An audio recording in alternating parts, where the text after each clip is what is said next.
Ladies and gentlemen, this is former WCW and TNA ring announcer David Penzer, also author of Sitting Ringside Volume 1, and you are watching and listening to TNA Cross the Line podcast. TNA Wrestling, Cross the Line.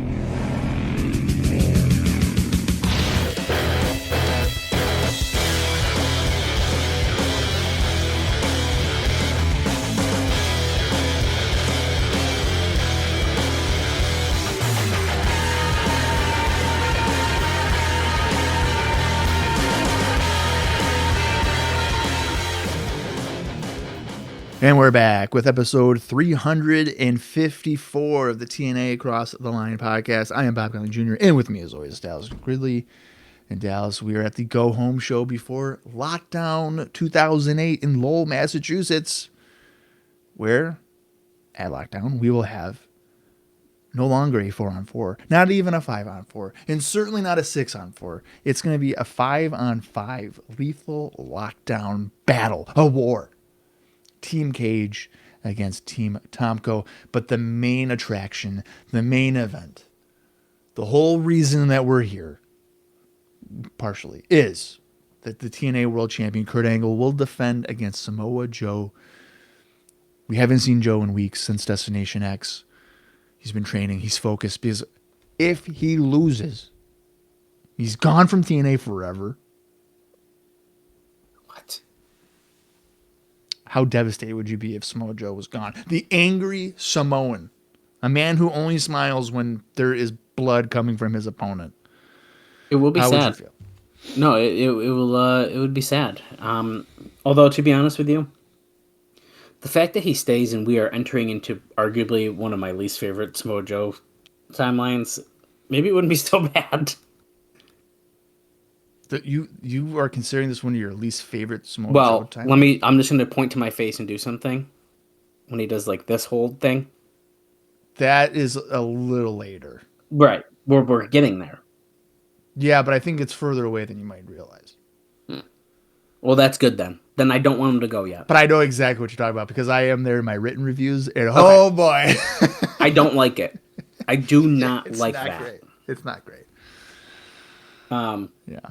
So to avoid spoilers, we don't need to talk about it. Okay, we won't talk about that yet. Yeah, we'll deal with that in about a year. Yeah, okay. So then I feel better about it. I want him to win the world title because then that means I have to get him to sign my replica title, and that would be cool if he won the title and then he could sign it. Right. So. And he seems like a nice guy that he would do that. I think he would. It's actually funny, I was thinking, and this is kind of off topic, but kind of on topic.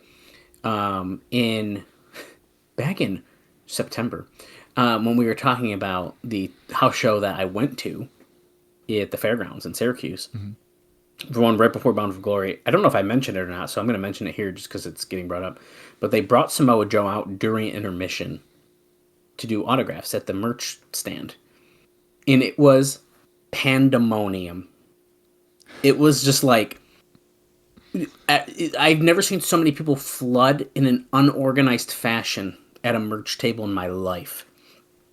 Really? And it was just like, dude, you would have thought it was just the biggest star of all time. And I think I can flash it to you here quick if I can find it while I'm talking. But I was with a family friend here who loved Samoa Joe. So this was like, he was so hyped. It was awesome.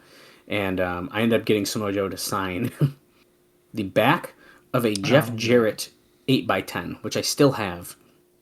Here it is. There he is. That is at the Syracuse house show. They would not let you get pictures of him, and you can just tell by this photo. I had to take it over people. Right.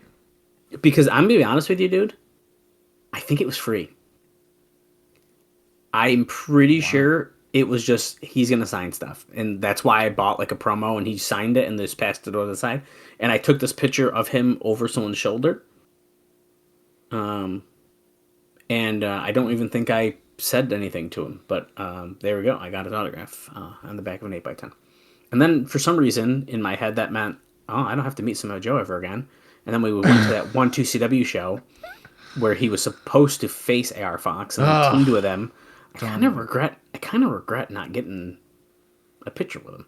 But in my head, I already met him, and now I have regrets about that. But that's a different situation. Right. But anyways, that's my Samoa Joe house show story. So yes, that was my favorite Samoa Joe. We are inching towards maybe my least favorite, but we aren't there yet. So fine, he can win the title. I think the match with Kurt Angle at Lockdown should be excellent. I expect nothing less. My only fear for that match is that Kurt's gonna get like his fix of this MMA bullshit. You think it's gonna be more gimmicky than their past encounters? Yeah. I feel like there's gonna be like the UFC cornermen and like all that shit. Now here's the thing, okay. I have watched and reviewed Impacts. Okay. I have not watched the pay-per-views. So I don't know. I couldn't tell you if I've ever even seen Kurt and Joe at Lockdown 2008. I don't know if I have. I really don't. Because this is going to be a fun fact for you. When we started this podcast many, many years ago, I mentally cannot watch pay-per-views in the time frame of the podcast that we're doing. Because I like to at least go into the pay-per-views being like, I don't know the match quality. I don't know anything. For the most, like really for everything. Because I just haven't watched it.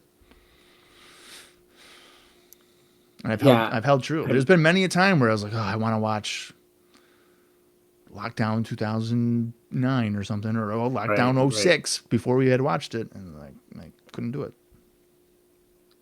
Well, I'm hoping it won't be too bad. It won't be bad. It's Kurt and Samoa Joe. I mean, it can't be bad. So I think it'll be fun. I'm just hoping the gimmicky wise, it won't be too bad. Is I guess more or less what I'm thinking. Yeah. So I guess we'll find out. I always get a little weirded out when they start being like. I was just looking up the Jeff Jarrett MMA enthusiast stuff that they're because I just saw a post on Twitter the other day that was like, "Hey, who else has everyone made as a creator wrestler in 2K26?" And they sent that picture as if they were making Jeff Jarrett an MMA guy, and that was like a joke. But unfortunately, it's not a joke. Unfortunately, that's real. Unfortunately, it was real, but it was that was more of a comedic kind of thing. He wasn't. It was kind of, but still, regardless. Right. Yeah. So I guess we'll see. We have one episode of Impact remaining before we get there, so time will tell. And I guess that being said, let's do a quick rundown of our card from last week, and then I have ratings. And then, Bob, I have some sad news. And then we're going to talk about some house shows. And I have a really fun house show note before we talk about the house shows. I'm really excited about. It's about some details about them that we haven't heard before. Okay. So, on our last episode of Impact, we saw LAX and the Motor City Machine Guns team up to defeat the Monster Rock, or what, I forgot exactly what they called the team, but it was the Rock and Raven faction and Relic and Black Rain in 7 minutes. And then we saw Super Eric make his presence felt after that match.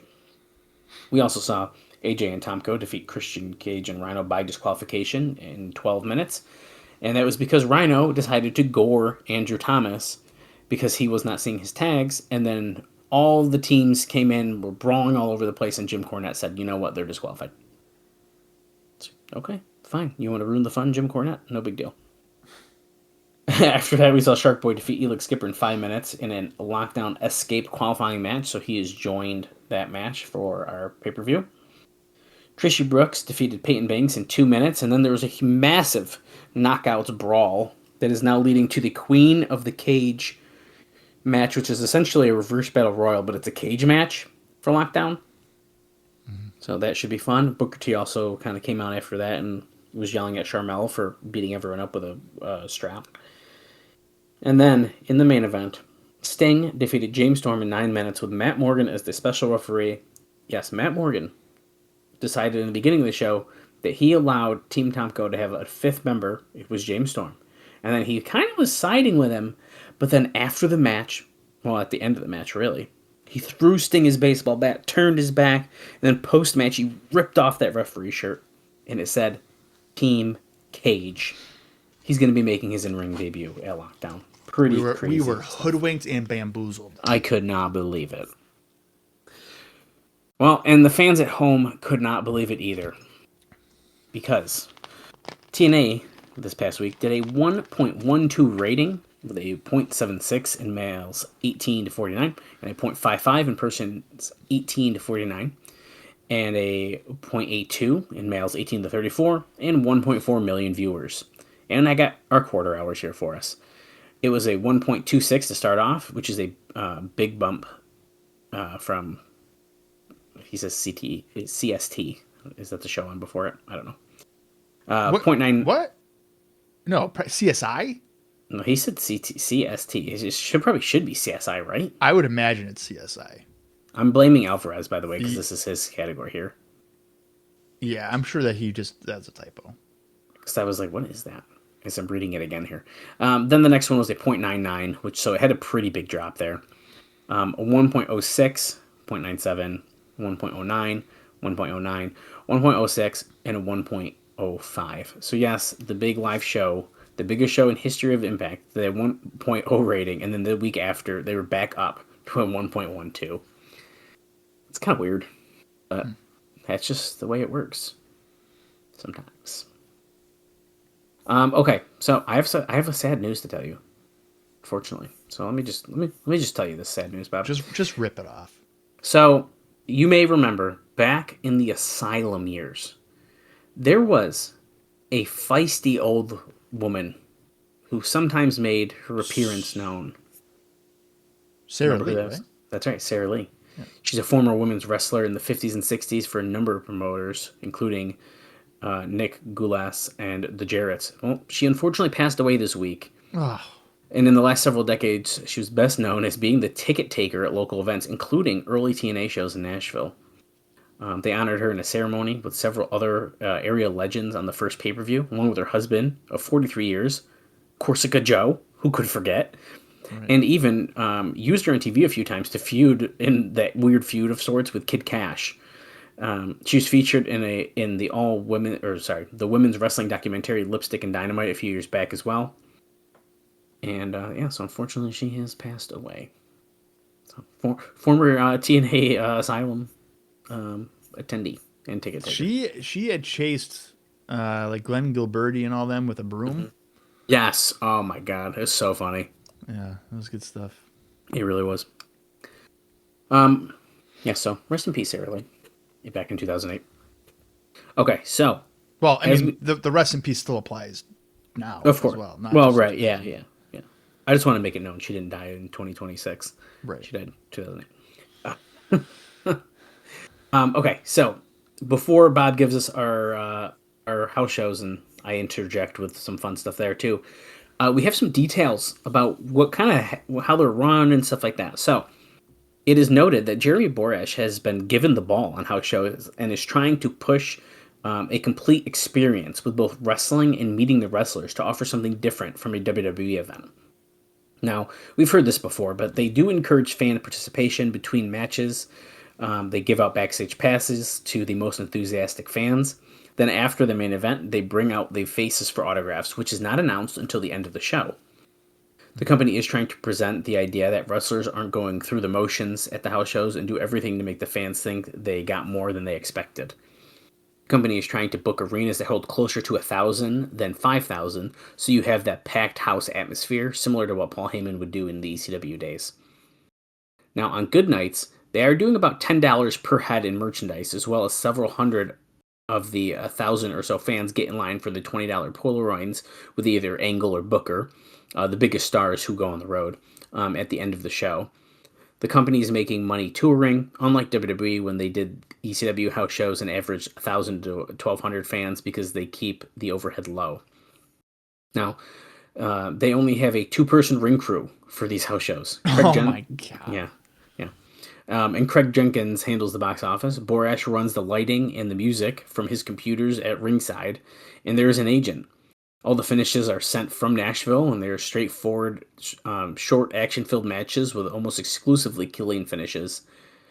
And then this is a little bit of a preview of the Lincoln, Nebraska thing, but Booker T signed at ringside until the building was empty, and spent another 20 minutes outside the building talking to fans in the parking lot, and said that he really enjoys playing off the enthusiasm of the crowd. So they go pretty well. And from experience, what I will say, there's another house show I attended in 2009. I don't know if you went to that one at all, Bob. I've never gone to a TNA live event. Oh, okay. Well, house show. Live event. Yeah. That's what I meant. So I went to one in 2009, which we will cover. And they did, the baby faces did come out unexpectedly after the show was done and signed autographs and took pictures ringside. So, it's a thing they did, and it was pretty cool. Yeah, well, that's good. That's just logical thing to do. That's not anything you get from WWE. No, not at all. Like, ever. Yeah, no, they don't do that. So that's a good way to be different then, I would say. Mm-hmm. That's all. That's the only notes I got. So if you want to start us off in that Spencer house show here, then I got some. I'll give you the feedback after of some of the notes I have from it. Okay, let's see if I clicked. Oh, damn it, I clicked on the wrong one. All right, here we go. Spencer, Iowa on April 4th, 2008. Doesn't give me a venue, but I'm sure that there's one there. Curryman defeated Sanjay Dutt. I'm going to give you the times that cage match is giving me. If you have them, yeah, why not? Because this is crazy to me that somebody may have been there. So Curryman defeated Sanjay Dutt in 7 minutes and 57 seconds. ODB defeated Gail Kim and Jacqueline in 5 minutes and 39 seconds. Oh, here we go. BG James defeating Kip James in 5 minutes and 51 seconds. Rhino defeated James Storm in 6 minutes and 30 seconds. The TNA Tag Team Champions AJ Styles and Tomko retained against Jay Lethal and Samoa Joe. And in the main event, Booker T defeated Robert Roode in a no disqualification match in 13 minutes and 9 seconds. Nice. Okay, so all of that is wrong, Bob. No, actually, I think I was tuning out because I was reading really quick after the BG and Kip one, but I do think it was all accurate. They drew 1,100 fans for the show, and in this city, it's in the middle of nowhere with a population of about 20,000 fans. So honestly, I feel like that's pretty good. Curryman and Sanjay was a comedy match. It was a face versus face match until Dutt went heel halfway through. And the crowd was chanting TNA after the match, so it went over pretty well. In a very interesting note, ODB was cheered more than Gal Kim. So fans are really getting behind ODB, even on these live events. They did a weird spot as they were scheduled to have James Storm versus Rhino. But Jeremy Borash announced that Storm wasn't cleared due to his injuries in the Elevation X match. That made no sense since he worked the prior night on television against Sting. So, pretty interesting there. Now, later in the show, Rhino came out and challenged Storm. Storm was reading his doctor's note when Rhino tore it up, and they started a quick match, and that ended up in a gore. The first BG versus Kip match, so Bob noted that. This is the first match in this feud, really. Saw BG win with a schoolboy after a missed tackle. So, what a wild finish that was. The Styles Tomko defeating Joe and Lethal in the tag match ended when Styles pinned Lethal after a double team. Then, interestingly enough, a fan attacked Samoa Joe as he was leaving the ring. Joe threw a few punches and the fan was arrested and dragged away by security. And then the main event saw Booker pin Roode when he kicked a chair into Roode's face, followed by an axe kick. And they were told they'd get photos in the ring with Booker, as I noted, and all the baby faces came out to sign autographs at the end. Described as a good show, but most of the matches were short. 4 of the 6 matches were less than 8 minutes long, and what I was reading when I tuned out was double-checking the times that Bob was also saying, and that is accurate. So those times might be accurate. Okay. You know, they could have, I guess, just taken it from the newsletter and put it on there too, but who knows. All right, let's go to Lincoln, Nebraska on April 5th, 2008. Once again, there's no venue documented here, but I'm sure it happened indoors. Curryman defeated Sanjay Dutt. ODB defeated Gail Kim and Jacqueline. BG James defeated Kip James. Rhino defeated James Storm. The TNA Tag Team Champions AJ Styles and Tomko retained against Jay Lethal and Samoa Joe. And in the main event, Booker T defeated Robert Roode. So that's basically the same card except for the stipulation in the main event of the first one. Yeah, so let me read this part first. No? Okay. Yeah, so there is definitely there's a mistake in the cage match, and that's why I was just double checking. So they did do the exact same show the next night in Lincoln, which is traditionally a strong wrestling city. They drew 1,346 in a 6,000 seat Perishing Center arena. The crowd was described as similar to the old days of the Central State promotion. More of a rowdier, lower income type of crowd. I don't really know what that's supposed to mean, but fans were throwing coins at Kip James, which is pretty funny. The only difference in the show is actually the mistake, and that is that Gail Kim won the three-way match instead of, I think it was noted ODB on cage match. So Gal won that one. So it looks from a booking standpoint, they're working to keep Kim and ODB as equals as the top baby faces. So they had ODB win the first night, Gal won the second night. Well, look at cage match betraying me. I know. Imagine if we making me look like a fool. We could have fixed so many things if we started cage match accounts in 2002. Honestly, yeah, we could. We could have for sure.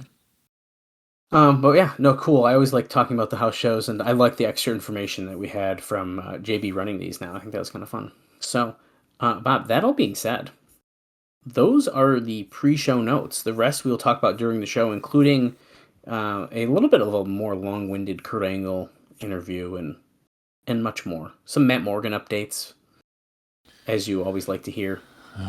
So yeah, I'm sure it's about American Gladiators or some bullshit. It is, but we'll talk about that during the show. Someone's writing a new book. Oh my god, so many teases. Somebody's writing a new book. Yeah. Stay tuned to find out who that could be. Okay. Let's see here. Let's get into it then. It's April 10th, 2008 edition of Impact. The approximate runtime here is 1 hour, 25 minutes, and 31 seconds. If you want to watch along with us in your own personal collection, that's going to do the trick. Also, I don't think I mentioned it last week, but TNA Plus, that still is a thing. You can watch it there as well. I'm going to count down from 3, and when I say play, that is when the live watch will begin. So here we go. 3, 2, 1, play. TNA Wrestling. Cross the line. I wonder what they think what do they think the advantage is to be putting that weird intro before the highlights, before their main intro of the show? Was WWE doing the then now forever at this point already? Oh, I don't know. That's a very good question. I'm wondering if that's kind of where they got this idea of doing like a pre-intro. I don't know. The thing is, I like it. I just don't know what the point of it is.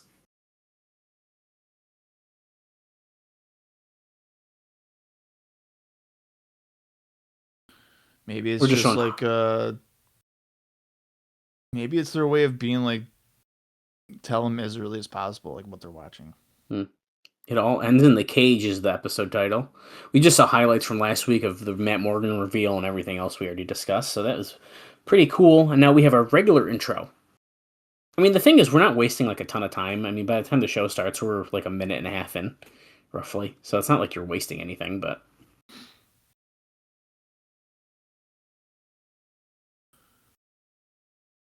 Blowing the pyro budget. Look at all this pyro. First tonight, contract signing. Oh. So Samoa Joe's finally back in the Impact Zone here before lockdown. But this whole time he said he wasn't going to be there until... Team 3D versus Kevin Nash and Sting? Holy shit. That's a big match. Get ready to fly. Okay, so this is kind of funny. Team Tomko is what we're about to be introducing. But they're coming out to AJ Styles music.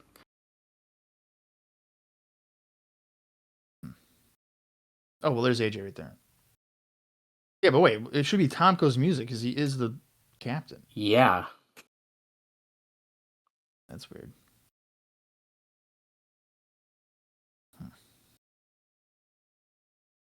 I don't know how I feel about this.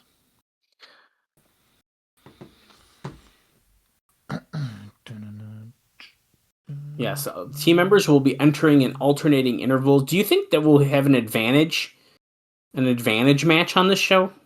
And then completely switch it on the pre-show because, you know, the heels always have the advantage. Maybe. Well, you know, I was going to say the tag match that they have going. That's what I was about to say, too. But Team 3D going to pin Nash. Well, I guess they could pin Nash. They wouldn't pin Sting like that. I don't know. No, knowing how Matt Morgan works, he already gave Team Tomko the advantage. While his black eye looks even worse. And this is just a day after the last one. That black eye does not look good. I wonder, is that from Kurt? That's from Kurt punching him, probably. Oh, shoot. You might be right. I think it is. Yeah, that's fine. He's like, that's way darker. You're the leader of our team. You shouldn't have to say anything. It's also because you're not a very good talker. I was just going to say, that's the office being like, so Tomko can't cut a promo. So he's just. I mean, it's true, though. He's really not a strong promo. No, I agree. He always kind of sounds like he's got like food in his mouth when he's talking. I noticed it last week. I was like, what is happening? It's like a piece of fruit roll up is stuck underneath his tongue and he's just trying to get it caught up. Yeah. Or he's got like peanut butter on his roof of his mouth. Roof of his mouth, yeah. The thing about Brother Ray is like Brother Ray is really annoying, but at least he can talk. Sure. Well, you know, what made Tomko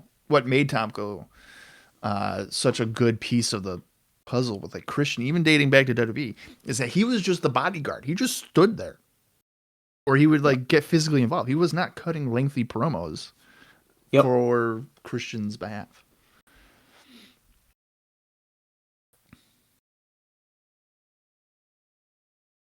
You 7-foot-tall frickin' moron.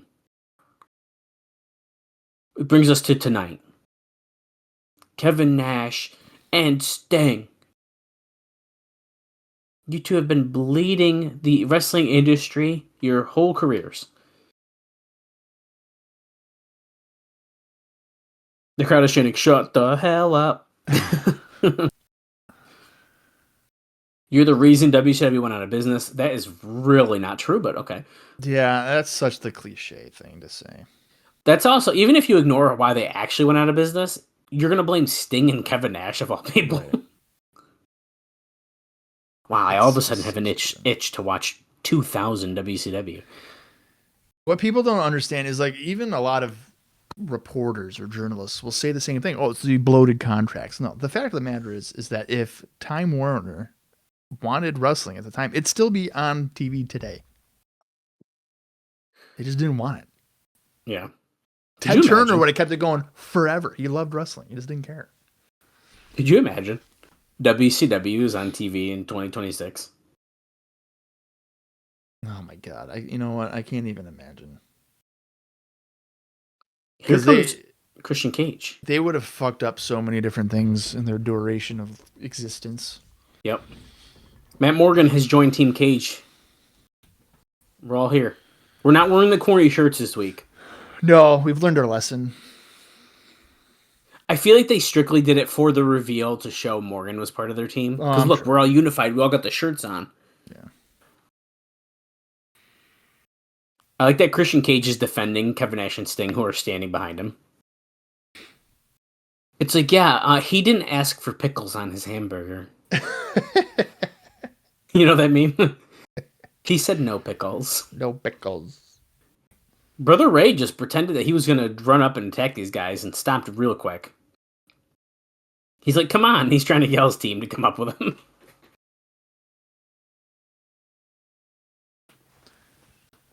I'm sorry. Hillary Clinton has bigger balls than my you. God. Whoa. Dude, We're dropping whoa. political references. That's fucked up. The nerve of this Christian fella, let me tell you. Oh my God. His team's pulling him back. It's so funny.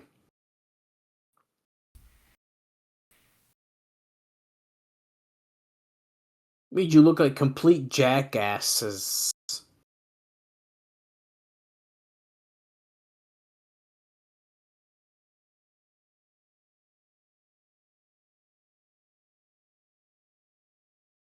You didn't think Tomko was going to run around bitch and complain and lobby for a fifth member to try to leave in Team Cage at a disadvantage?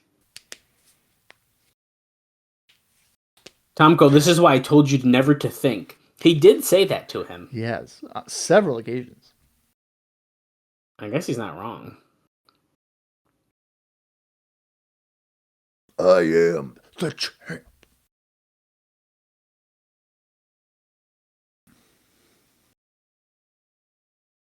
And that one step ahead is right here. It's Matt Morgan. That's right. I asked Matt Morgan to be in my back pocket for this one. Team Cage is going to leave Team Tomko for dead. And if you don't know, now you know. And that crowd is, once again, very hot because of WrestleMania weekend. So they know the catchphrase. AJ. Ba ba ba ba ba ba ba.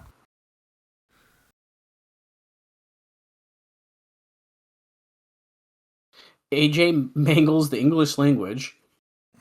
Uh-oh. Oh no. Here comes Team Cage.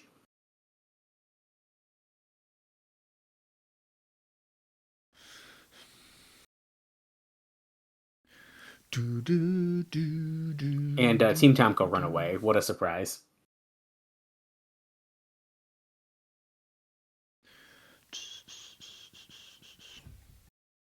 First time ever.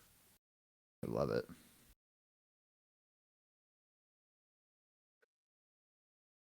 Okay, so we're going to talk about Samoa Joe here, because he said, if you lose at Lockdown, then you're done. And here he is backstage wearing a suit. It's official. Samoa Joe is here. If I don't beat you at Lockdown, if I'm not TNA Heavyweight Champion, then I'll walk away from wrestling forever. Not just TNA. Wrestling. Really? Really? Wrestling. I don't believe you. I don't think he's being for real. I do have a Samoa Joe note that I guess I'll just tell you now. Marcus Davis, who is the training sessions with Samoa Joe, we've been seeing those videos a lot recently. He posted that, quote, Samoa Joe was a really good guy. Met his wife, too, and seemed very nice. We didn't do anything real, just had some fun acting it out and stuff. He's pretty agile for a big guy. Obviously, the Mike Tyson thing, because Davis compared him in the ring to clips of Tyson, was a bit too much. But isn't wrestling all about being way over the edge?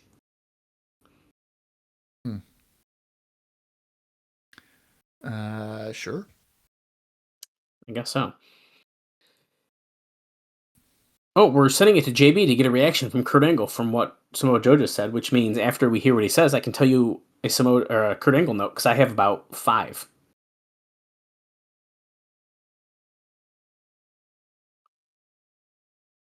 He said, hey, he'll sign the contract tonight. If you beat him, he'll be done with wrestling forever. Kurt is not buying it.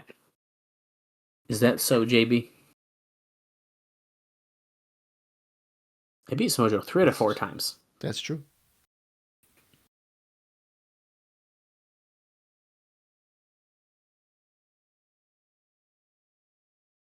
He's not buying the fact that he's going to leave wrestling if he beats him at all. So you're confident? Yes, I'm confident. I got it. It's 1. JB does not believe Kurt. You get something on your mind, say it. Have you seen these videos, Kurt? These ones he's been sending in from California? He's training with some of the best fighters in the world. How can he be training with the best fighters in the world when I am the best fighter in the world? That's wicked funny. He hasn't been fighting me. It's not going to happen. This Sunday, 3 days away, in lockdown.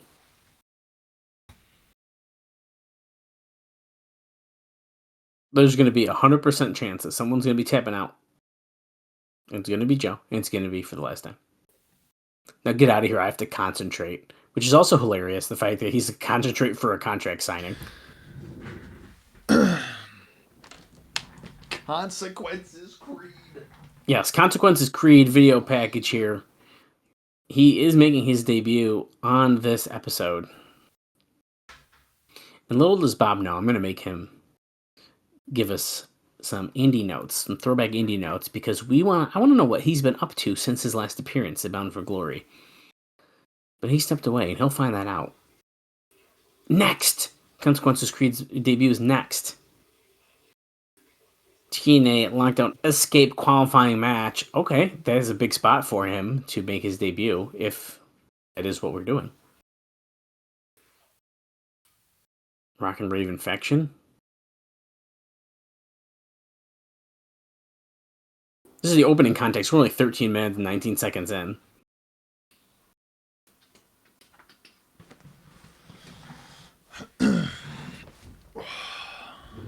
Okay, so it is Jimmy Rave in action in this X-Scape Qualifying Match. Okay, Christy Hemmy's got the mic. Are you ready?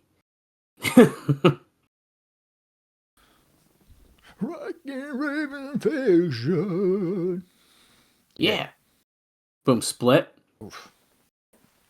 We love you, Bayside. All I want to know is who wants to get infected tonight. Prepare to face the consequences. That's right. It's his return, not his debut, but his return, his Impact debut, in this X-Scape Qualifying Match of Consequences Creed. What are you doing over there? Consequences Creed. The Q in his first name is throwing me off. Jeez, I'm saying it fast. I'm excited. And Bob, I said it when you stepped away, but what's Consequences Creed been up to since Bound for Glory? I'd have to look it up. Exactly. I've thrown you for a loop. I want some old school indie notes. I don't have the freaking show up. You son of a bitch. God damn it. Oh no. I've thrown him off his whole game. I'm ruined. I'm fucking ruined. Okay, well, this sucks. All right, now I gotta go back. God damn it. Why you gotta do this to me? It was a surprise. I thought I'd mix it up, keep you on your toes here. Oh, yeah, I appreciate that so much. Okay, well, so we haven't seen him since October of 2007. It looks like he has been primarily wrestling for NWA Anarchy, which is basically an extension of NWA Wildside. And he has been known, he's part of a tag team called Awesome Attraction with a guy by the name of Hayden Young. And they are actually the NWA Anarchy Tag Team Champions. Oh, that's cool. So Jimmy Rave almost just took his head off. At least they were, as of the end of 2007, when they lost the belts. More recently, he actually, 5 days ago, he lost to Iceberg in a match for the NWA Anarchy Heavyweight Championship, which Iceberg is the champion of. Iceberg? Is that the son of Glacier? No, Iceberg is actually, I don't even know if you're going to remember this. He was Edward Chastain. Oh, I do remember the name. And we've seen him in TNA. He was part of, he was with Don Callis, and he attacked the Sandman. Jesus Christ. 2003. Now, the only reason why I know that off the top of my head is because I was watching Explosion the other day, reviewing it, and it was around July or August of 2003 that Edward Chastain made his arrival for about 3 weeks, and then he was gone. That's funny. Creed is going some quick attacks here. I'm pretty impressed with this Impact debut. Christie up on the apron, distracting Rudy Charles. So here's a fun thing. Fun thing about Creed is I want to say in 2008, I was not a big Creed fan. Even like 2008, 2009, whatever. But he's pretty good. Like, there's no... Right. I don't know why I was not a fan of Creed.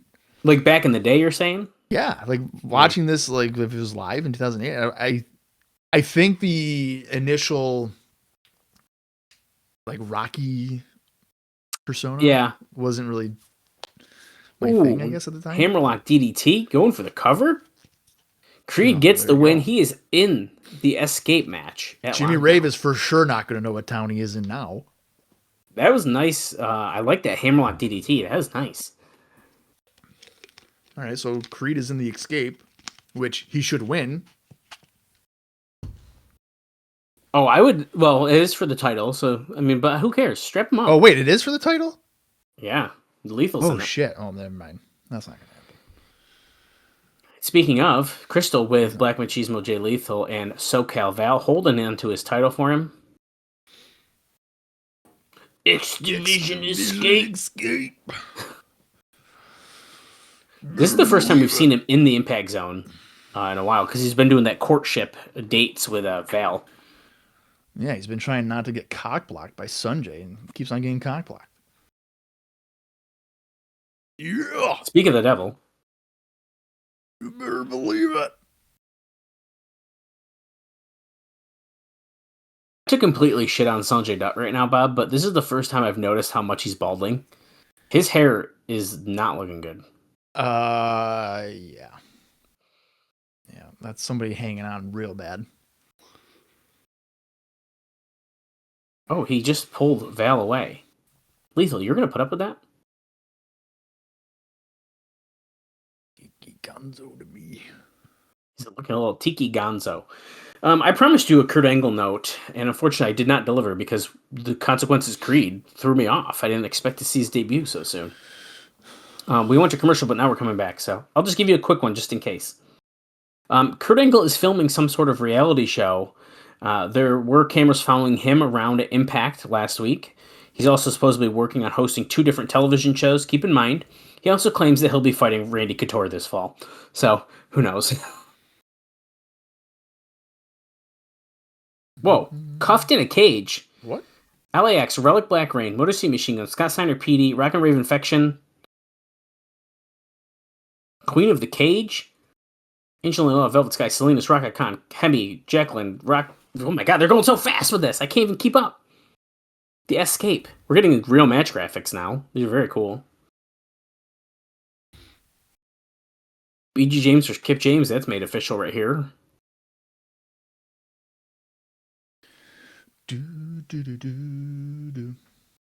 Oh yes, Gal and ODB teaming up to face Awesome Kong and Raisha Saeed. Robert Roode and Peyton Banks against Booker T and Sharmell. Double main event, Samoa Joe versus Kurt Angle. I can't believe they're advertising that before the Lethal Lockdown match. Yeah. There's no way that that's the main event. There's no way. I'm really wondering. There's no way. Okay, Jim Cornette is at the announce table, and he's going to address the recent actions of Matt Morgan. So he actually thinks everything's kind of cool that he did, but he said the problem is that he didn't tell me. You cannot be a wrestler and a member of management. Effective today, he's relieved of his duties as his administrative assistant. So it's official. Matt Morgan is turning into an in-ring competitor here in TNA.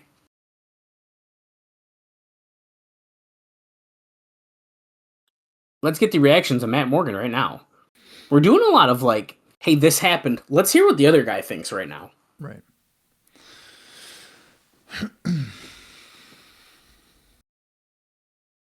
It's pretty simple. Jim Cornette's going to go his way, and Matt Morgan's going to continue on his way.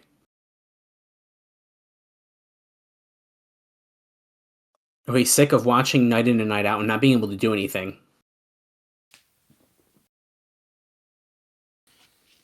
I'm having trouble like believing that he can really do much against anyone because he's just been all talk this for 6 months or more of just like, hey, he is a carbon copy of what a wrestler should be. He'll be fine. Genetically jacked. Oh, I don't like that. Genetically jacked and then something stacked. Genetically stacked or something? Genetically jacked and then something systematically stacked or something? Whatever. I don't know what he said. The thing is, like, at some point in time, I do become a Matt Morgan fan. I don't think it's here in 2008. You do become one? I do think I like him in the 2010 era. Oh boy. I don't know what turned me to be like, he's not bad. He's pretty good. But like watching through what probably we've his tag team with Crimson, you son of a bitch. Oh God, dude, come on. Okay, we're seeing a highlight thing here about a secret society of Petey and Scott Steiner. This is bizarre. To join this group, you must first impress its leader. Petey Williams has endured pain and suffering like no other in recent weeks. Just to prove he's worthy of walking amongst the shadows. I've never took it as a secret society, but this is definitely making it turn a little bit weirder, right? Yep.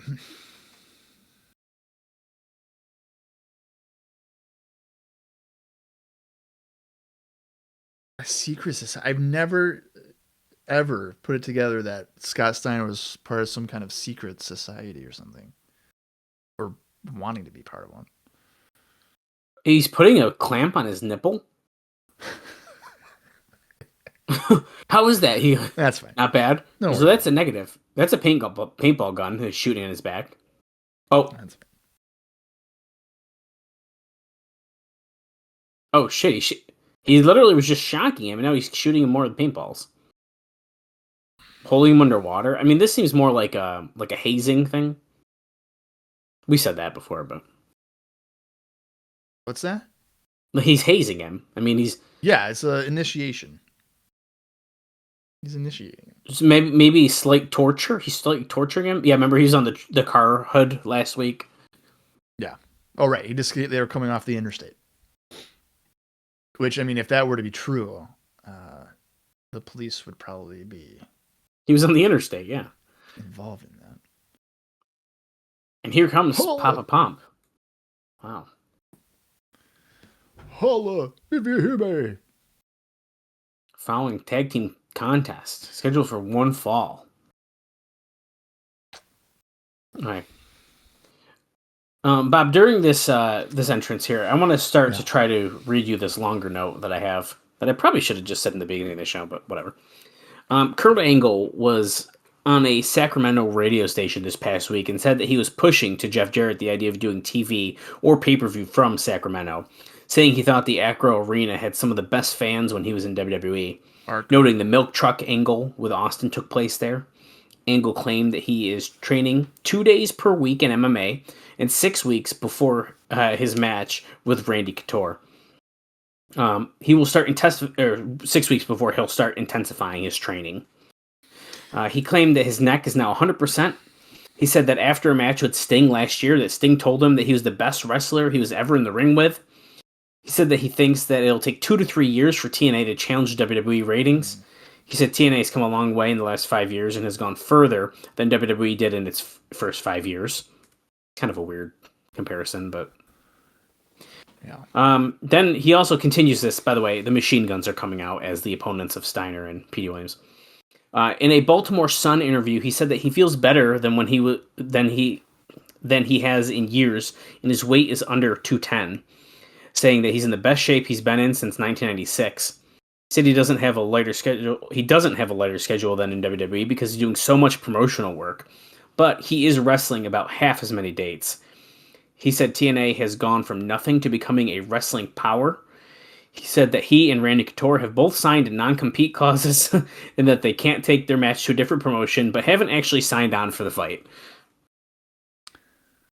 So I don't know if I would classify it as a power. Yeah, we're a wrestling power here in TNA. It certainly exists. It exists. A power is a stretch. Chris Sabin starting off this match with Petey Williams, by the way. Cuffed in the cage, I'm not really understanding that. They're mentioning it because these are two teams that are involved in that. I feel like it's not a pin or submission type of thing. I think you win by just handcuffing everybody to the cage. Well, that's interesting. I mean, it's something different, I guess. Like I think that's the only thing I can really think of. Is that being the case? Machine Gun's double teaming Petey. Ducks the clothesline from Steiner.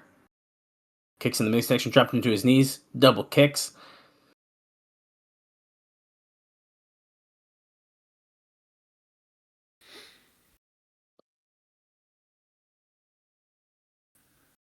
First ever meeting, Sting and Kevin Nash against Team 3D coming. Of course, that contract signing with Joe and Kurt Angle. And yes, I still have more Kurt Angle notes to tell you about, which is why I'm spitfiring the random ones.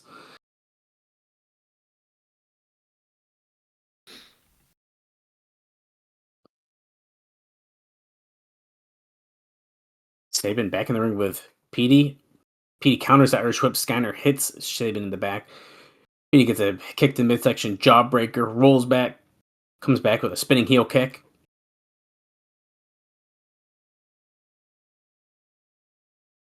Oh yeah, the definition of definition. Of definition. That's right.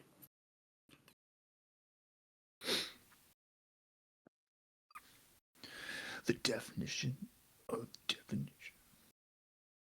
Petey is pointing at something. Oh, it's Raka Khan with a black bag in her hand. Oh, great. And there's something in that bag. That's not just an empty one. Yeah, there sure is something in there. What is she up to? Do we know? I don't know. I don't. Look at those push-ups. I do those push-ups for a reason.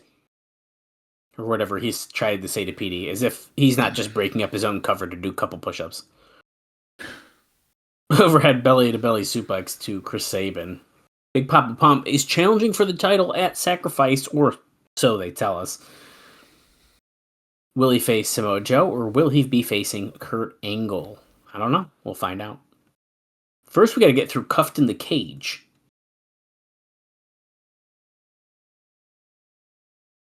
Bulldog.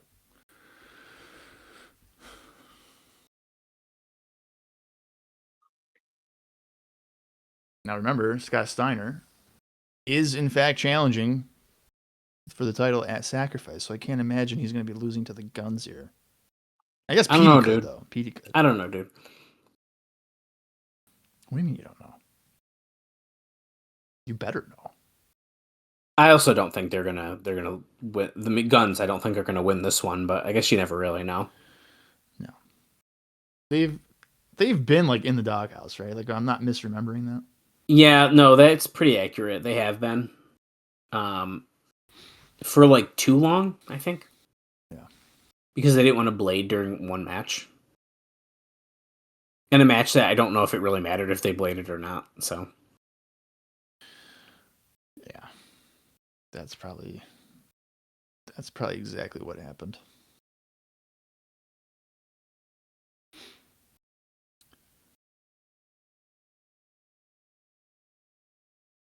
Oh, Petey hits Shelley instead. He came in and protected his partner there. Little double team action. Nice double team move.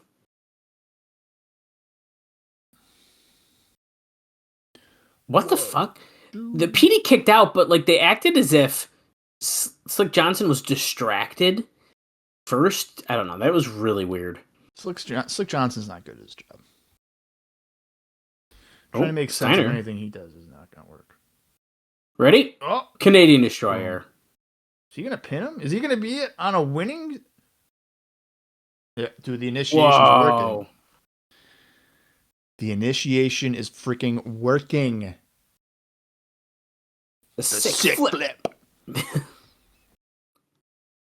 Do you know off the top of your head? So around this time, so Petey's been doing that move for a couple of years now. A while, yeah. Yeah. Do you know of anyone off the top of your head who was already starting to copy him? Oh God. I know it's kind of a weird, I don't big think question, but I don't think so. At least not anybody that I'm aware of. Steiner's got the mic here. Petey. There's not a lot of people who made it through my initiations.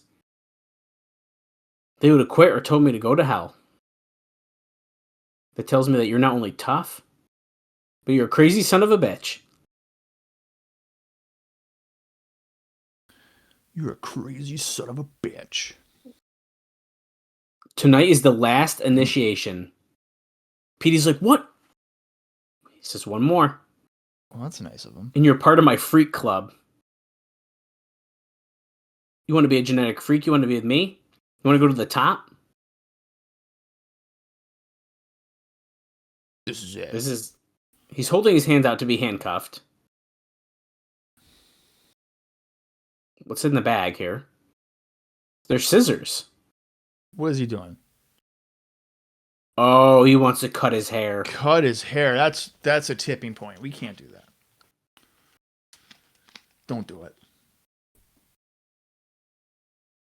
He's almost been drowned. He's been shot paintballs at. He's been like shocked with jumper cables, and the Don goes, I don't know if he's going to go along with this. And then he said, yeah, he's got down on his knees. Steiner grabs the ponytail. He's cutting his hair. I can't believe it. He's doing it. He cut it. Unbelievable. Uh-oh. He's like, wait. Oh, boy. We're about to see a scalping. Oh, no. Don't let that happen. Wow, wait. Steiner's actually doing that really good. Is he a barber on the side? He might be. Holy shit. He's literally shaving Petey bald in the middle of the ring. Yikes. There are some fans that are just stunned. They can't believe that he's shaving Petey's head.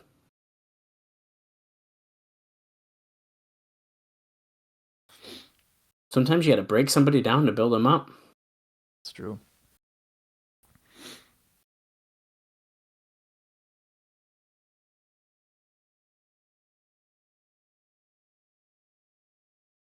Wow. Well, he's official now. This is the first live initiation, and it's about to be official that he's part of the Freak Club after he just lost his hair. They're saying he looks good. I think he looks kind of weird. Shaved head Petey Williams. He looks good. Petey he looks looks weird. He looks defeated. Hey, you know what? As a guy that has shaved his head... Oh, boy. What was that? Wait a second. This might be the biggest thing. Petey started to smile. Oh, here it goes.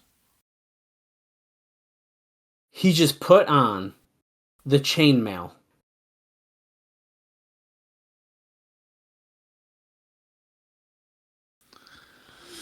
I wonder how Steiner started wearing that thing. Well, it had to have been 2000. Yeah, but how do you get the idea of, like, I'm going to wear, like, a weird piece of chainmail on my head? Oh, I don't know. Yeah, that's a good question. Petey has been reinvented here live on Impact. And we're getting another look at those tickets that are on sale for May 8th, 9th, and 10th.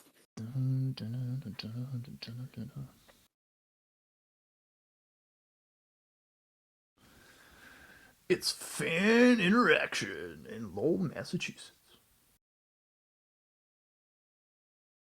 Mike and Don back at ringside.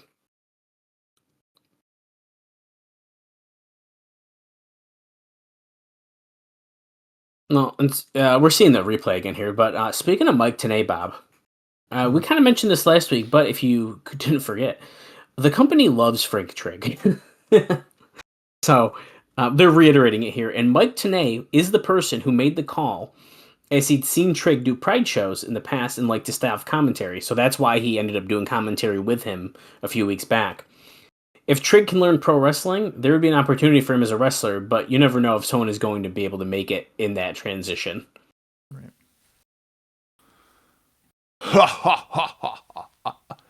Seeing a Kurt Angle, Samoa Joe, the history of the storyline, or the feud is what I should say.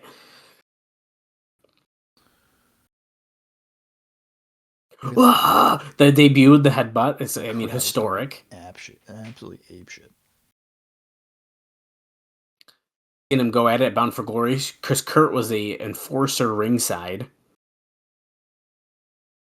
Genesis, November. A fantastic match that was not long enough.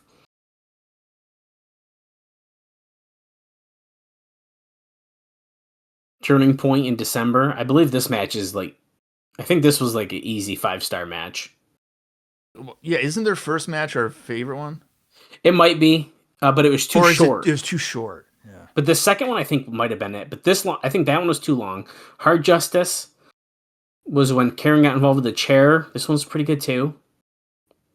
And then Lockdown this Sunday. We're interviewing some random stars throughout. Yeah. I do think you're. I'd have to go back. I think, were we doing ratings yet? I can't remember. Oh, I don't know. I'll pull it up, Brandon. Hold on. That's a good question. Let's see, 2006. This is why I keep all this stuff. Okay, I don't know if we actually did do star ratings for 2006. Well, what can you do? It was pretty dang good. Honestly, you can't really go wrong watching any of them, to be honest. No, I mean, they're all good.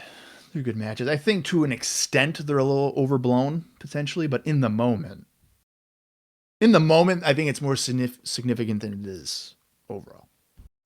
Well, because then they start doing, there's like 6 or more matches between them, then it starts to get... They watered it down. But I do think the first couple of meetings were very good.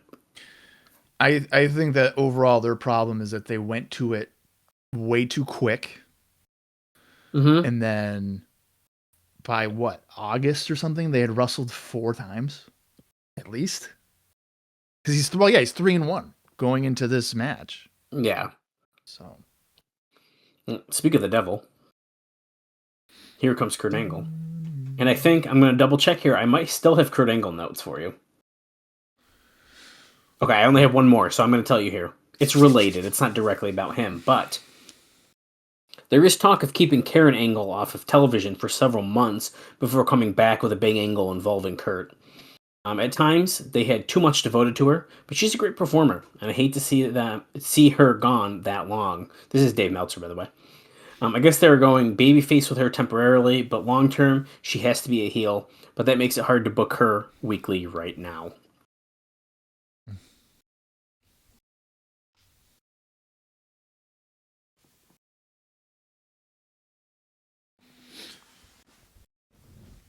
Look at this contract table. That table's not going to get broken at all. Never. A table in a contract signing environment has typically always remained stable. What is that table, too? It's like a nothing. Is it even truly a table? I don't know if it. I don't think it is. I don't know. Crowd is so loud you can barely hear Kurt, but he's saying how this is the most important match of his career. It's for the TNA World Heavyweight Championship. Now this is, once again, look at the time check here. 42 seconds into the show. 41 minutes and now 46. But we're about to be on that first hour. Ending. That's right. Heading into the second. Which would explain the lead-in of this confrontation. That's right. Kurt Angle's holding up the contract. This document states that if he loses that lockdown, Samoa Joe has to quit professional wrestling. He will not be wrestling 20 years later. No, he will not. He's telling Samoa Joe to come down here, look him in the eye, do what you said you were going to do, live by your word, and sign this contract. And make it real. Make it damn real. And here comes the Samoan submission machine. Joey Samoa is in the impact zone. Sloppy Joe. Sloppy Joe. Sloppy Joe.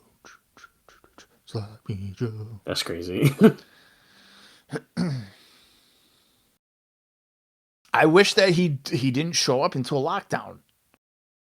It does feel very weird to like hold off so many weeks, even including the live episode, by the way. Yeah. And then still have him show up for a contract signing. I feel if like anything, I would have done this on the live show. Yes. Then keep him off 2 more weeks. Right. You could have easily done that on the live show, and then in the segment, Joe could just be like, "I'll see you in 2 weeks," or something, whatever. Right.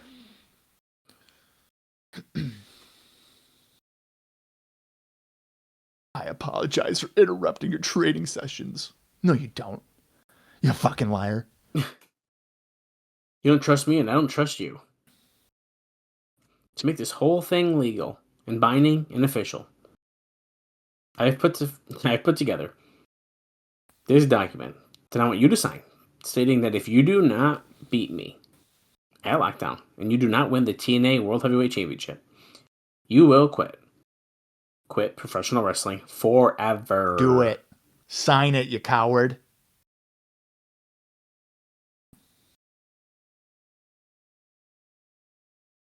It's a pretty big challenge here. Are you willing to put your whole career and your livelihood on the line for this one main event match against the greatest wrestler of all time?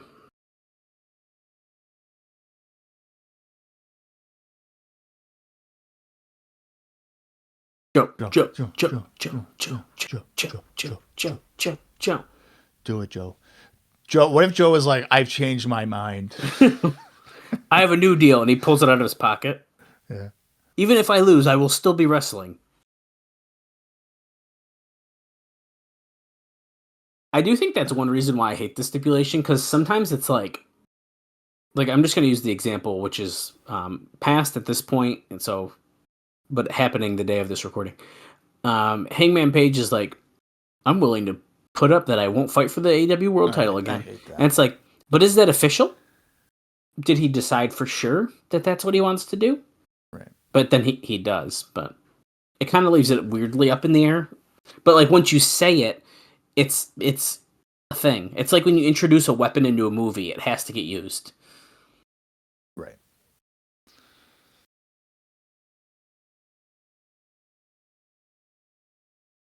Samoa Joe is going right for that contract. I can't believe we don't have security or anything in the ring with these guys. They're just trusting that they're going to be fine.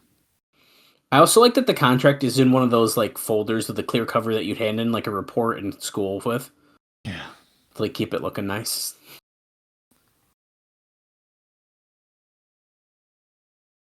Okay, so Samoa Joe has signed. I don't think Kurt Angle had it pre-signed, so he should probably do that. Or it's null and void. Handshake. Staring each other down. No violence for real? We go to commercial, that's it? That's it? That was it. Whoa. Wow. I was right. There was no table breaking. A rarity. That's hilarious. But honestly, I don't hate it. That's kind of funny. I can't believe I was actually right. How close they were on Joe and Kurt. I thought we were going to see the reverse of Joe headbutting Kurt. Oh, yeah. That would have been kind of cool. Yeah, that would have been good.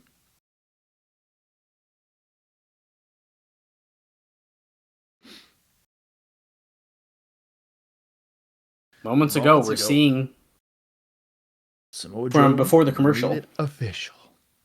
He's gonna kick his ass.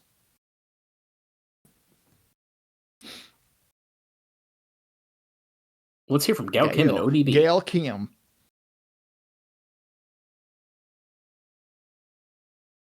They're facing Raisha Saeed and Awesome Kong and 6 Sides of Steel. Are you guys going to be on the same page going into lockdown? Probably not. We've come to the conclusion that we are our own worst enemies, and it's because we both want that Knockouts title so bad. The time will come when we can determine who's the best in the ring, but that time is not now. They're going to end Kong's domination in the 6 Sides of Steel. The broad with the sheet over her face. And then she goes, Jesus. My lord. She wants to see how ugly she is, so she's threatening to rip it off of her.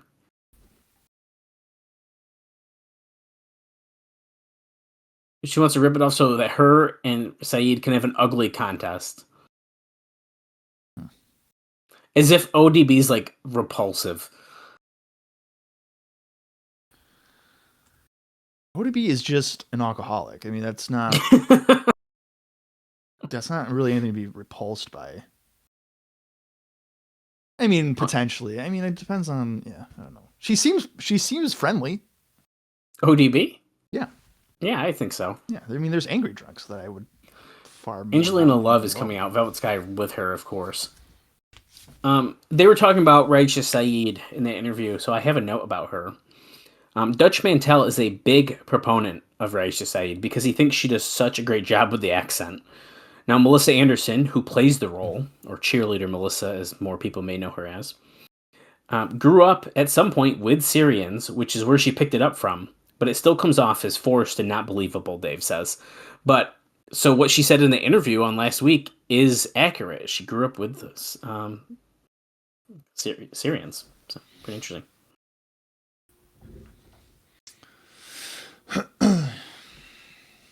Oh, finally. Roxxi Laveaux is coming out and she finally has her own theme song. About time. No longer the VKM deal. Yep. From Congo Square in New Orleans.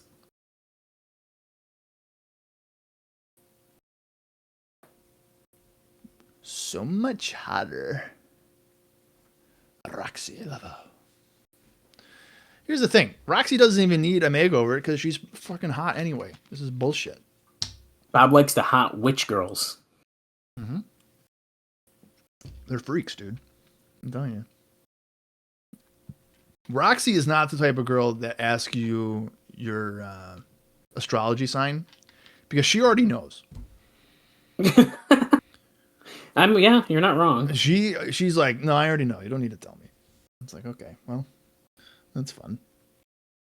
Yeah, psycho.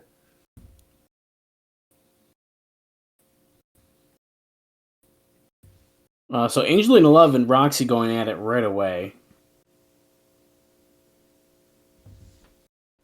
Knife edge chop right in the corner. Excuse me.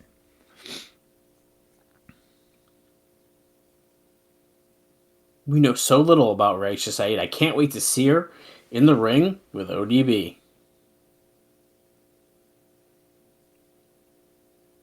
I also have one other knockouts now. I'm not sure if we're going to see this knockout on this show again necessarily, but in Ring of Honor, they are talking about using more TNA talent in the future.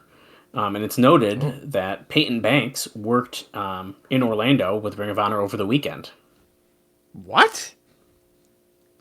So. Well, wait a minute. Isn't she? She's Rain, though, right? Yes. Okay. So I wouldn't be surprised if she used that name and character versus Peyton Banks, but regardless, TNA talent appearing in Ring of Honor again, potentially seeing more of that again in the future.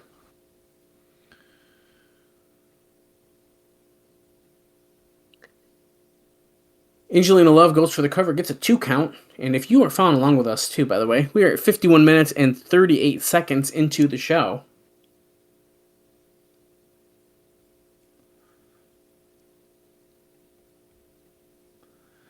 Lowell, Massachusetts. Our debut in the greater Boston area. If you want all the backstage news about that, text TNA to 76,000 for a free week of TNA Mobile.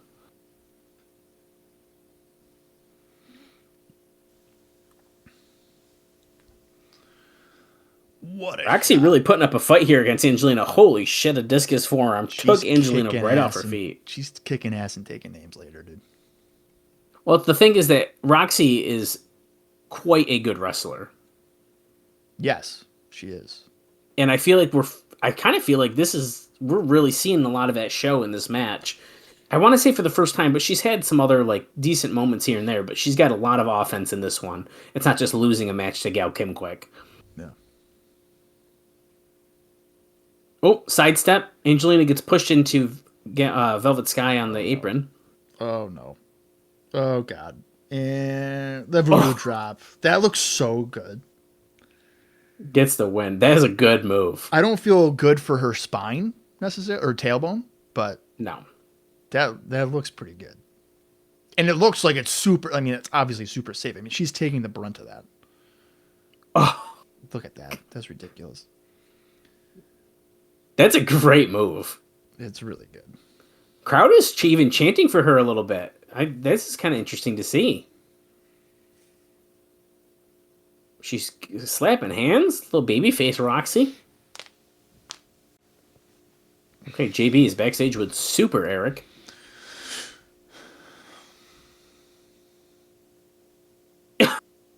I know not of this Eric Young that you speak of. Bulgy Eye Man.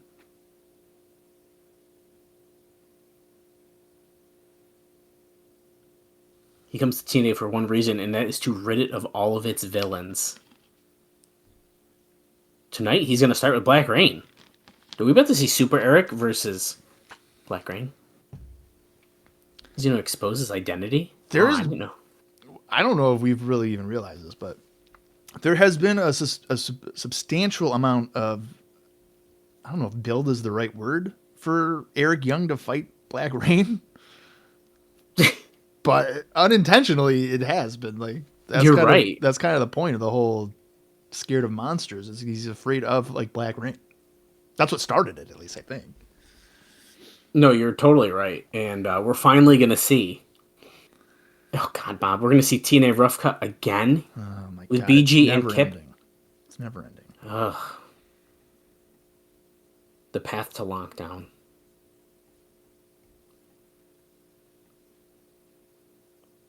I can see that day if we're going to be on speaking terms one day. But it takes two to tango. BG isn't sure if they'll ever talk again. He has to be willing to talk to me. If he's smart, he wouldn't. I like how we haven't even had the match yet, and they're already like, are we going to talk again? I mean, yeah, probably, maybe. So you guys haven't even fought yet. And we're already talking about like, reconciliation? There is no relationship. It's fucking over. I'll never talk to that motherfucker ever again. Get out of my face. Well, that's the funny thing about every single one of these videos, BG being like, I don't know what's going to happen. And Kip is like, it's fucking done. It's fucking done. I want nothing to do with him. You can tell him that too. That guy can fuck off. I'm sick of him. I love it. I can't wait. I get anxious. I'm chomping at the bit.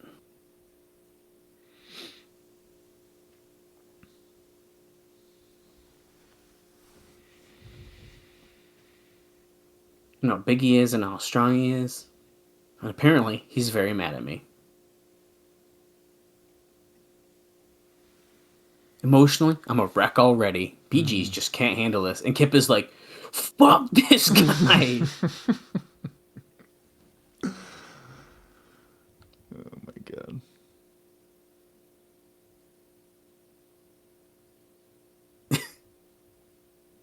What am I going to do when Brian are done? I'm going to do what I always wanted to do. Be world champion. Kip wouldn't even be the world champion if there was a briefcase that said you won the world championship. He would not be the champion. Well, it's a to be continued at Lockdown. I can't wait to see them have a match. Yeah, that's going to be so much fun. Here comes Black Rain.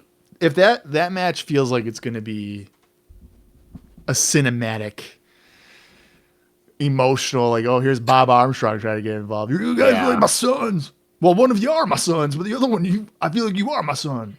You're going to see more stalling in that match than you've seen in the past 3 months. Oh, absolutely. Okay, so Black Rain's in the ring, and here comes Super Eric.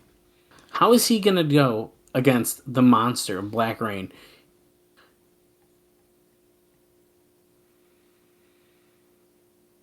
There's a night and day difference.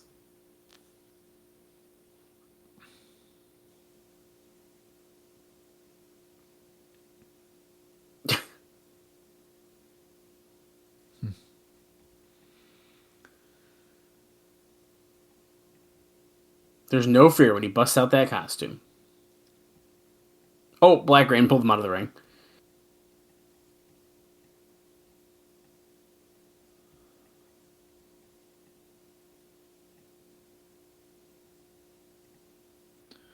Super Eric. And Black Rain throws Super Eric into the steel steps.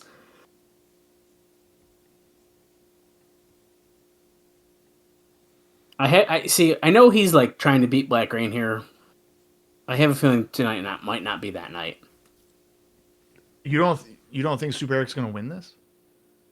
I like him to. I would be stunned if Black Rain pinned him. Super Eric feels like the comedy version of what the demon of Finn Balor is. Like, he ain't losing as Super Eric. Yeah. No, I feel like at least not to like Black Rain. Shitty little pedigree thing there. What if he just pinned him right there? I was gonna say, if he pinned him right after that sentence, I'd have been like, that's great. Okay. So Bob is right. The cuff to the cage, there's 11 sets of handcuffs and only 12 wrestlers. So you do have to handcuff your opponent to the cage. Perfect. Well, there you go.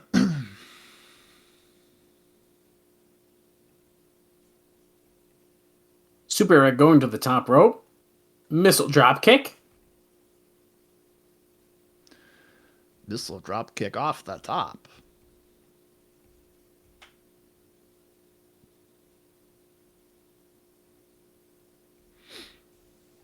Boom. Got it. Well, Death Valley driver. Super Eric goes for the cover. And he gets the win. Okay. Black Rain is done. I mean, that was even like 3 minutes. Yeah. That's okay. I'm kind of sick of Black Rain anyway, so that's fine. Oh, here comes Relic. Oh, no. And that's killer spelled backwards. It is. Oh. It's funny how we're talking about the build-up for Eric Young to fight Relic. Or sorry, Black Rain. Because I feel like he's more scared of Relic because he said he was going to rip out his eyeballs and put it in a martini glass and stuff. Oh, yeah. He was like really scared about that, but I do think you're right. Where we almost have more build about it with Black Rain as Relic handcuffs Super Eric to the ropes here, and now they're just beating down on him.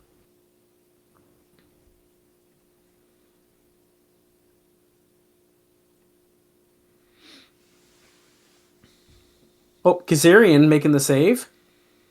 The K-A-Z. Kaz.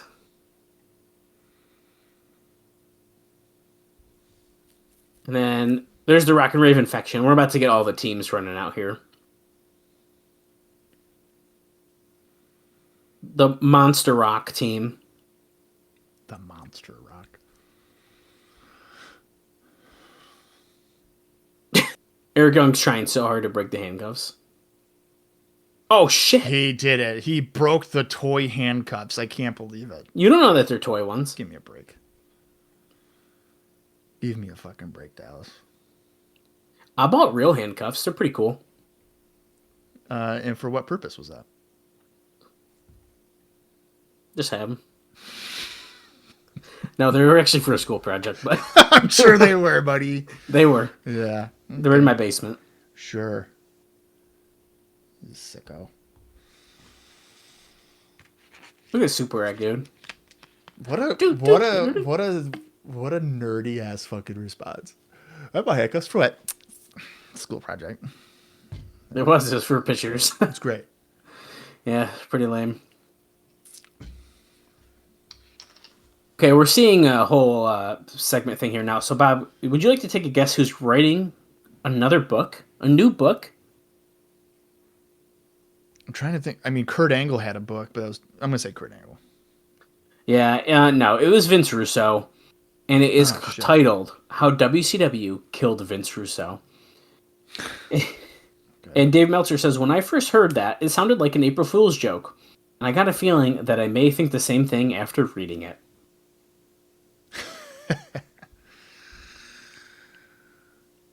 Yeah. Well, good for Vince Russo. Right. You know. And then just for the sake, since there's just this video package between Rude and Booker on, I'm going to give you the final note. We'll enjoy the final 23 minutes of the show without any interruption. After all of that talk of Matt Morgan being a part of American Gladiators, it appears that he has backed out and won't be doing the show after all. Oh my God. What? And Alvarez notes that it's funny because TNA decided to push him hard as a result of the tie-in, and now his push has started and there's no tie-in. So that is why they put him into this lockdown match. What a worker. What a genius. That's hilarious. Yep. That's amazing. Robert Roode says, there will be no accidents at lockdown. And Booker says, simply the best. Can you dig that, sucker?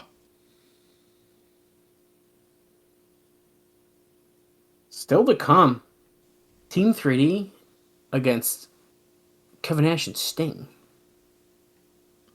Sting. We're getting the full TNA Cross the Line video thing now. As we should.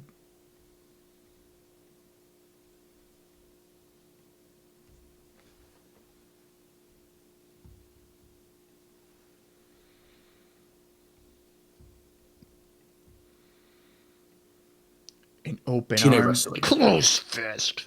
Cross the line.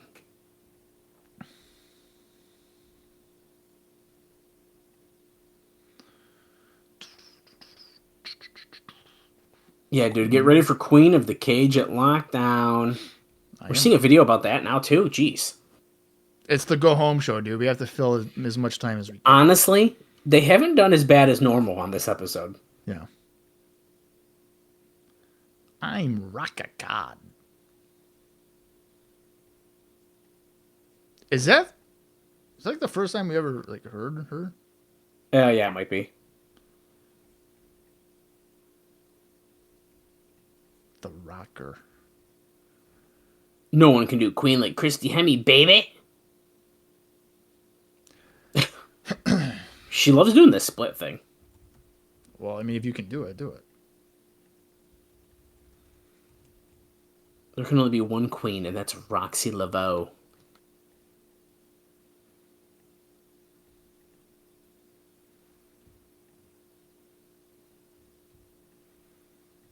Oh, one of us will be Queen of the Cage, and we'll always be the beautiful people.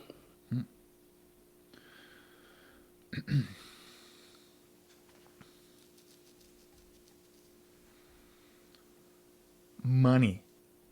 Money.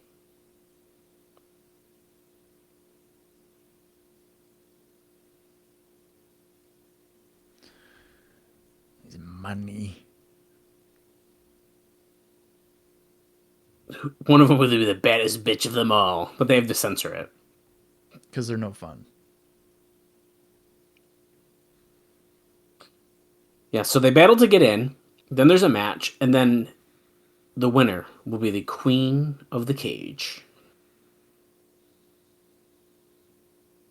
I think it's fascinating we're saying Lethal Lockdown and Joe versus Angle is a double main event for Lockdown. I mean, it's not a double main event. Is it just because Lethal Lockdown is such a big match? Holy, so many video packages. I think that's kind of part of it, yeah. Yeah, I feel like that's got to be the only reason why, because Kurt versus Samoa Joe is way bigger.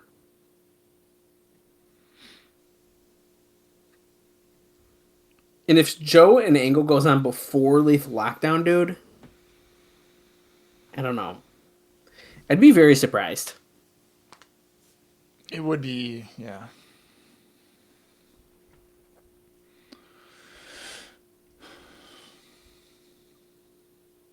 Two men will enter the steel cage, and one will walk out.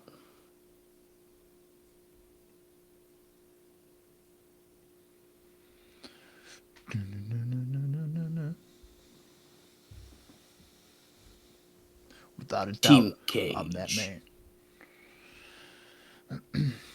The infamous lethal lockdown.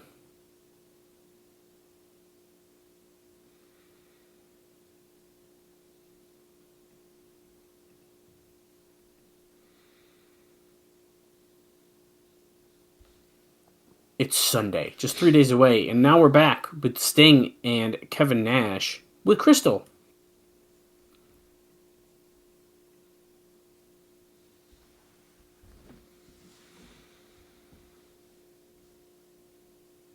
Brother Ray, you want to hit home? You want to get my attention? You got it. Why did I come back? Why do I do what I do? For crying out loud. I'm next to Kevin Nash. Whoa. This is my breed, if you will. Where else am I going to go? What roads have you paved, Brother Ray? You're marking out for yourself.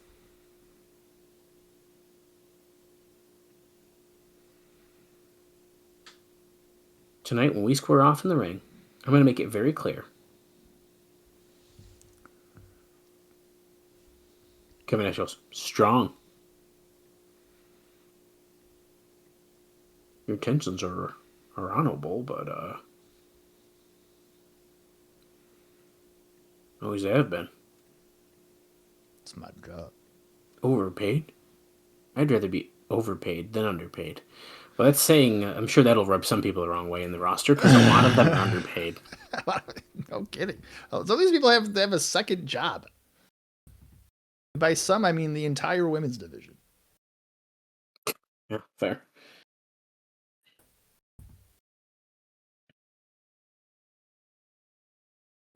I promise you one thing. I'll go where the money is at. Up next, it's our main event. Team 3D versus Kevin Nash and Sting. We are 1 hour, 9 minutes, and 49 seconds into the show, meaning we have about just under 16 minutes remaining in today's episode. Get up, get up, get up. Can't wait for a 15-minute plus Team 3D match. It's going to be great. Whoa.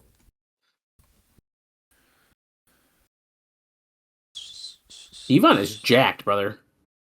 He's gonna fuck up Sting and Kevin Nash. Push up.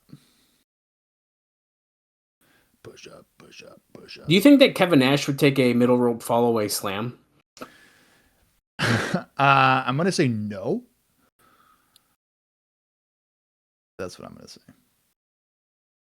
And I'm fairly confident on that. I think Hogan would for sure. Nash maybe not.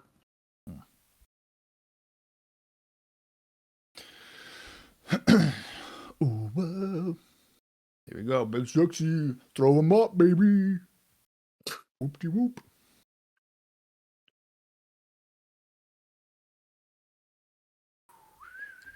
Here he comes. I still like his other music. Yeah, it's much better. I like that Kevin Nash is just doing like weird upside down two sweets. He knows what's up. Ooh, whoa.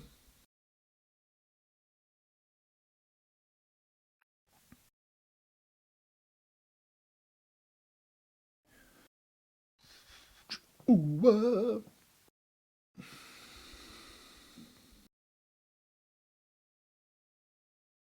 Here he comes. The icon.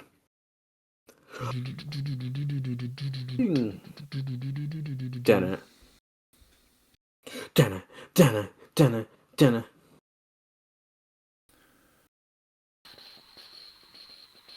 No baseball bat. Not yet. Yeah, right.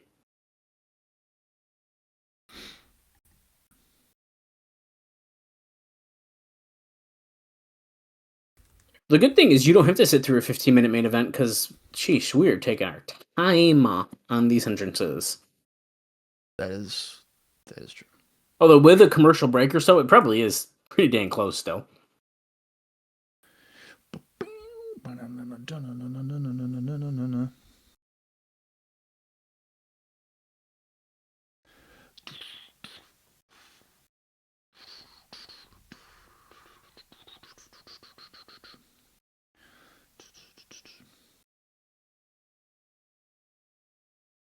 Okay, so we had a little bit of fuckery happen last week. So, Bob, who do you think is going to win this one?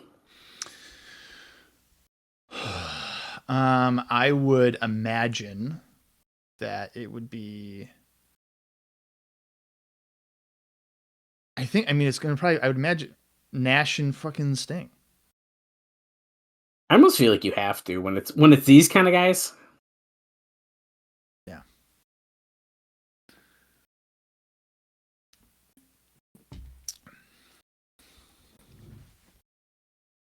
First time ever it has started. Kevin Nash is kicking it off with Brother Devon.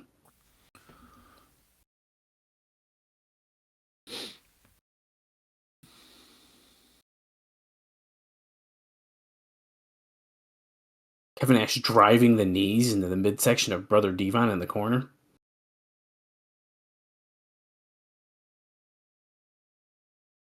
A little extra oomph. Wait. Get him. Tomorrow night on Spike TV.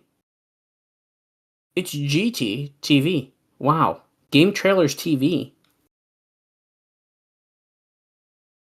Oh, wait. They're saying it because you can see an exclusive look at the TNA Impact video game. That's very exciting. I've never been more excited in my life. It's a very good game. Actually, it's funny. I actually meant to text you a picture last night, Bob.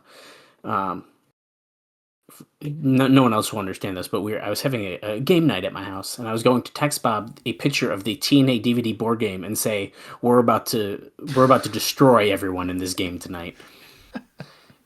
Imagine if I was like, guys, no, get ready. They would have left sooner than they did. It would have been really funny. Unless you met somebody that was a hustler and just happened to know all of TNA facts, right? That you never would have thought. Next time we get together for a pay-per-view, we'll have to get together an hour or so before so we can play it. Okay, dude. That's true. We're doing it. It's TNA DVD board game time. Yeah. Brother Ray's in the ring with Stinger now. Oh, Sting just spit at him. Oh my god. And he's chopping the fuck out of him now. What is Brother Ray thinking? Yeah, what is he thinking? Why would he do that? He's biting him? Wow, Sting's a bad guy.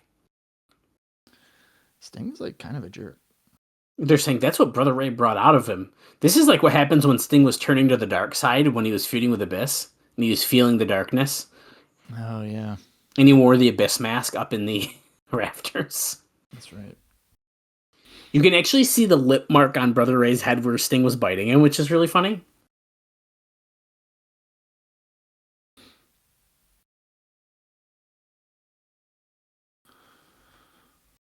Big back body drop. Yeah, Sting taking him out of that back body drop, but now continuing to beat down on Brother Ray.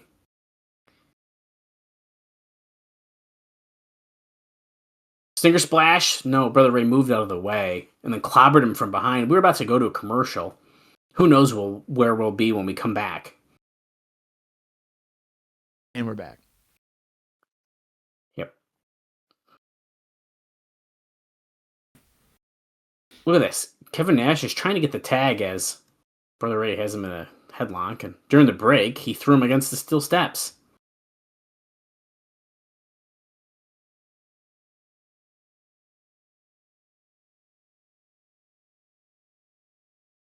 Wow, Brother Ray really taking down Sting here. Slams him on the mat, tags in Brother Devon.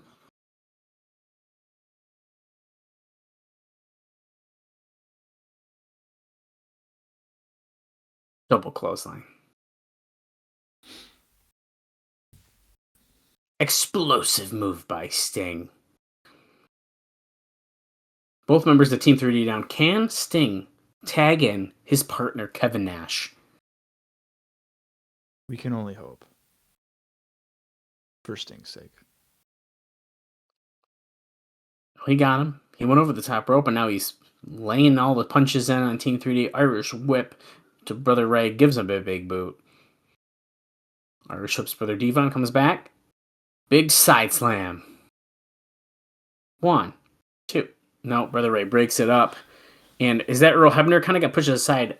I actually don't. I wish I was paying more attention to the referees, Bob, but Andrew Thomas might have actually been off this week. Oh, for the gore. He might have been. That wouldn't surprise me. Well, I should say that would surprise me because they don't usually do that. Right. Sting about to lock in the Scorpion Deathlock on Brother Devon. Kevin Nash chokeslams Brother Ray. 2. Oh. Here we go. Okay. He stopped the count, but Tomko and Styles ran in the ring. The bell has rung. He stopped the count because he sensed it coming. Man. Well, I guess at least we got an official ringing the bell this time instead of last time Jim Cornette just called it. But yeah. Here comes Christian Cage and Rhino. We're about to make the giant baby face of Matt Morgan coming out last for the big save. Probably. Here comes James Storm. The American Gladiator that it's not an American Gladiator. Can you believe that? He's a real piece of work, honestly. Team Tomko has the numbers advantage. James Storm choking Christian Cage. Brother Ray going after Rhino. Tomko beating someone up. I'm losing track. Kevin Nash. AJ going after Sting. And here he comes. Top babyface Matt Morgan. He's genetically something, and he's genetically jacked and systematically stacked or something. That's right. Yeah, something like that. He's got the carbon footprint and he's the blueprint. He's got too many different things.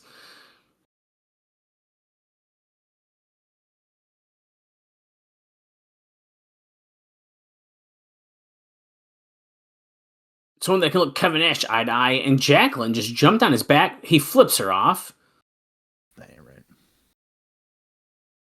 These people are jerks. Especially towards women. You cannot put your hands on a woman, and he is doing that. Oh, he's something else, not systematically stacked, is what he is? Is that what they're saying? I don't know. He just slammed Jacqueline to the floor onto a bunch of the Team Tomko members. And it looks like we are getting the upper hand. Sting better put that cowboy hat from Jacqueline on his head. He better.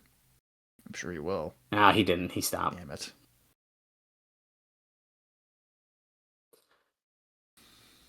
We still have some decent time in this, but I have a feeling we're about to cut this brawl off and just do a giant video package at the end of the show. That's the go-to move usually, isn't it? Physical beatdown. Chaos has ensued in the impact zone. Tomko and Sting squaring off. Christian and Storm. Kevin Nash and Brother Ray. Matt Morgan and Brother Devon.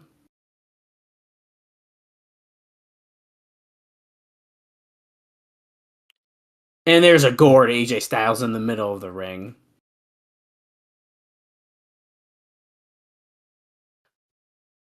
This is out of control.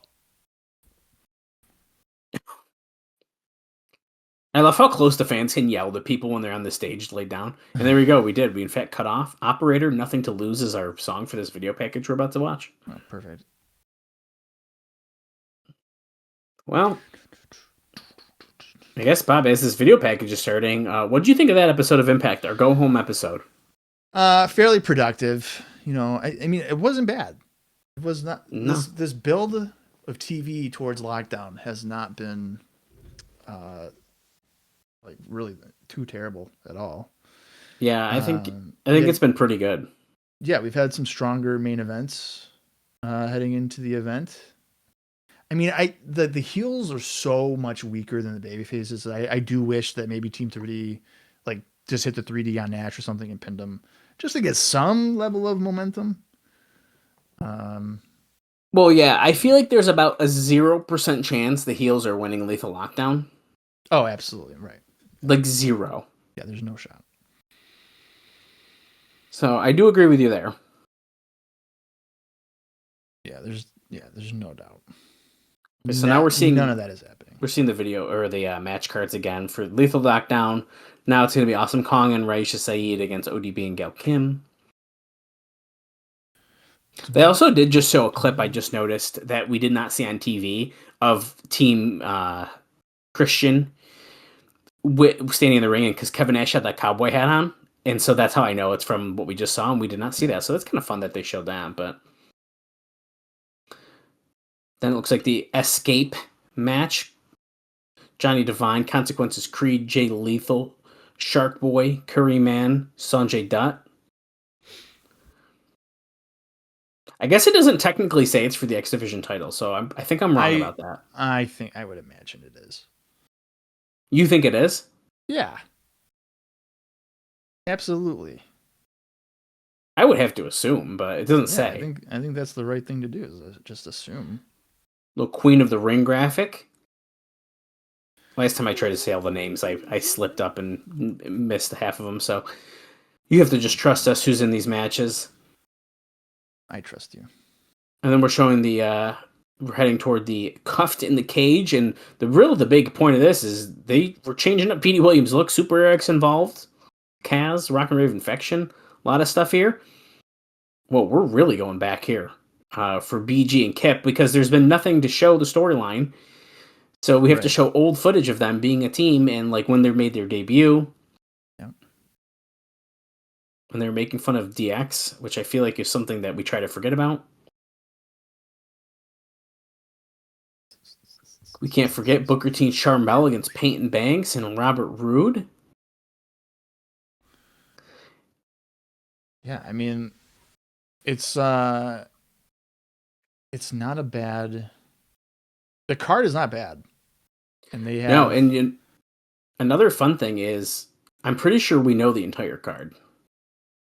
Oh yeah, and I think it's always fun when we go into the show and we know what we're expecting and we're excited about it. Yeah. Yep. Last but not least, Samoa Joe versus Kurt Angle.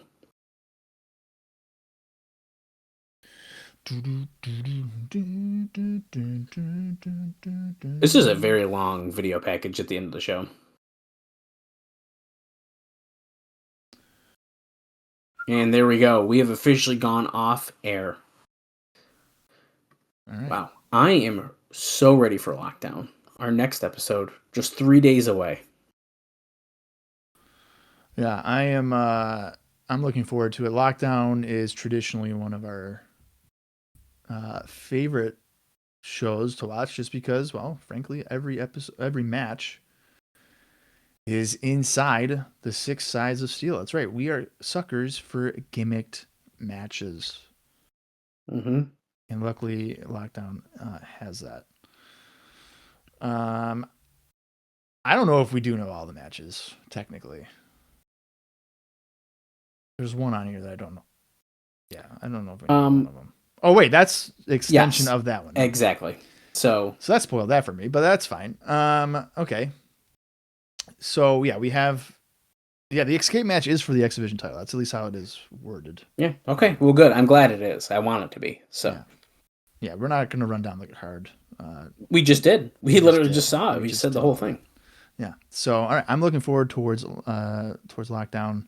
It's going to be 3 hours of just thrilledness on my end. So, Dallas, you got anything else, or are we ready to go for Lockdown? Yeah, no, that covers it. We are definitely ready for Lockdown. It's our next episode. It's one of my favorite pay-per-views of the year, and I can't wait to watch Lockdown 2008. All right. Well, that will be our next episode. So until then, for Dallas Gridley, I am Bob Colling Jr., and this has been the TNA Across the Line podcast.